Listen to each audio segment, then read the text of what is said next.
Guess what? This is not smoke. This is wasted heat escaping from your building. We are four researchers from Kaunas University of Technology studying how to renovate Lithuanian residential building more efficiently. In winter, Lithuanian residential blocks lose a massive amount of energy through poorly insulated facades. Our research team set out to identify a low-cost, high-performance facade system that can cut this wasted heat without increasing the renovation costs. Lithuania has one of the oldest residential buildings in the EU, and more than 66% of the heat loss happens through walls and facades. Full renovations are expensive, and current insulation systems doesn't always solve moisture, overheating, or long-term durability issues. Our research goal is simple: find a low-cost, low-carbon hybrid facade system that performs better than what it is used today.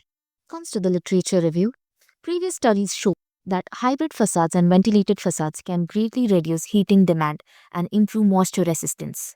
Across the literature, buildings are responsible for about 35 to 40% of global energy use, and much of this comes from the older European housing, with poor insulation, thermal bridges, and air leakage. Conventional renovation improves performance but often fails to fully address overheating and moisture safety issues, especially under future climate conditions. Research on insulation materials highlights the importance of combining layers: external insulation, ventilated cavities, and vapor control barriers to reduce heat loss and prevent condensation. Meanwhile, high tech adaptive facades show how strong energy benefits but remain too expensive and complex for large scale residential renovation. Recent studies on phase change materials, enhanced hybrid walls show heating reduction of up to 30 to 40% and improved thermal stability. The literature identifies a gap between static, low performance retrofits and costly adaptive systems. Hybrid facade systems offer the most practical balance for low cost renovation in cold climates. In this study, we developed three low cost hybrid facade prototypes designed specifically for residential renovation in Lithuania. The concept was driven by a practical requirement: the facade must be compatible with two dominant wall types used in Lithuania. First, masonry brick, and second, hollow concrete blocks. Each hybrid system consists of 7 layers combining thermal, moisture, and structural performance. The first layer varies between the three prototypes: fiber cement panels, recycled PVC, pretty plastic panels, burnt wood cladding.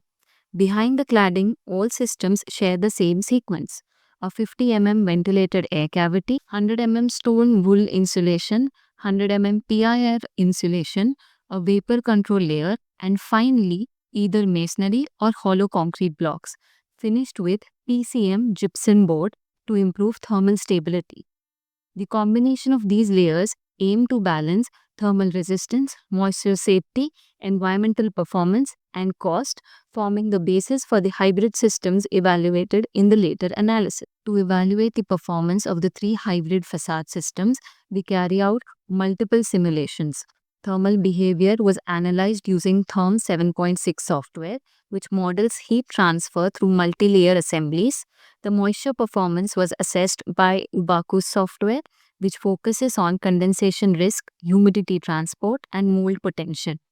Environmental impacts were measured with one-click LCA, which calculates the embodied carbon of every material used.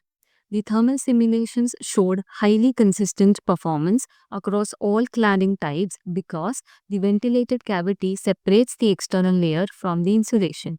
The U value for the masonry version was 0.1275 watts per meter square Kelvin, while the hollow block version achieved 0.1331 watt per meter square Kelvin. This confirms that insulation layers and cavity design, not the cladding type, dominates the thermal behavior. The Ubaku's moisture analysis verified that the vapor control layer and ventilated cavity effectively limit interstitial condensation. Finally, the LCA results allowed us to compare environmental impact between prototypes, emphasizing the role of recycled materials in reducing embodied carbon. When it comes to the cost analysis examined whether each hybrid facade systems can deliver competitive performance over a period of 30 years, considering both initial material cost and long-term performance benefits. Rather than simply identifying the cheapest option, the analysis evaluates whether each material choice is cost effective and sustainability oriented. We compared the three cladding options: fiber cement, recycled PVC panels, and burnt wood, along with their shared insulation layers. The goal was to determine which combination provides the best balance between price, durability, embodied carbon, and long term thermal performance. This approach recognizes that low upfront cost does not always translate to the lowest life cycle cost. Instead, a facade system that maintains stable thermal performance, prevents moisture risk, and uses durable materials may provide better long term economical value for residential renovations.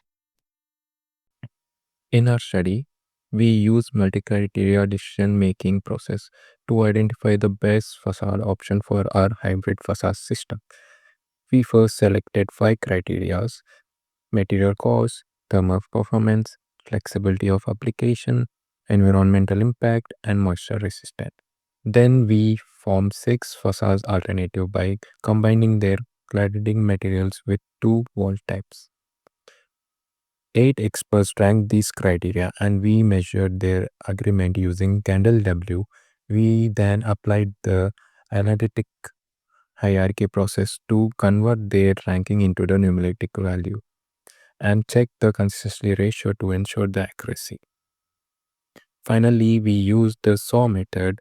We built a decision matrix, Thom and the Vacuous simulation and the environmental data from the EPDS. After normalizing and multiplying each value by its weight, we identified the facade option with the highest overall score.